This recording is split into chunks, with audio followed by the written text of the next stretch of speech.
아침에 식사 대신 간단하게 음료를 마시며 하루를 시작하시는 분들이 많으신데요.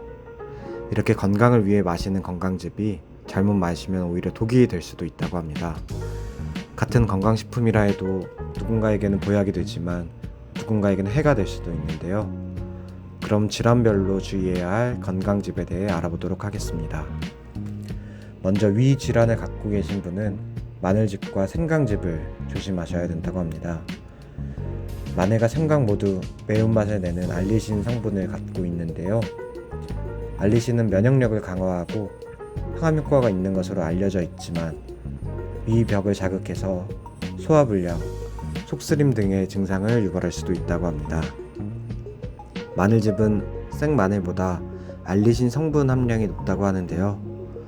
따라서 위장이 약해 평소 속쓰림이 있거나 위염, 식도염 등이 있는 경우에는 마늘이나 생강을 즙으로 만들어 드시지 않는 것이 좋다고 합니다.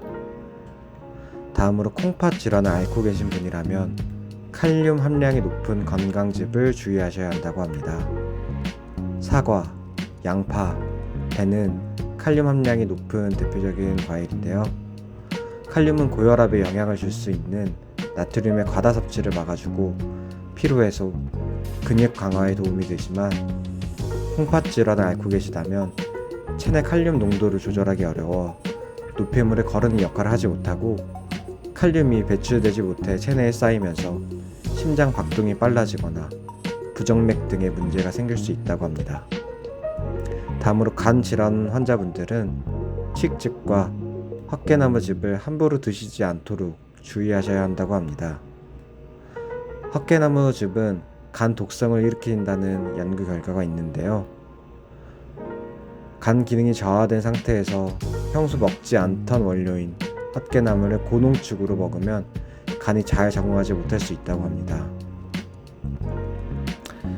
오늘날 건강즙은 몸에 좋은 영양소를 공급하는 음료로 인기가 많은데요.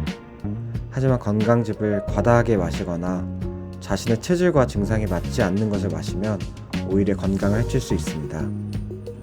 따라서 의사와 상의하신 뒤 건강즙을 올바르게 섭취하셔서 몸에 필요한 영양소를 섭취하여 건강한 몸을 만드시기 바랍니다.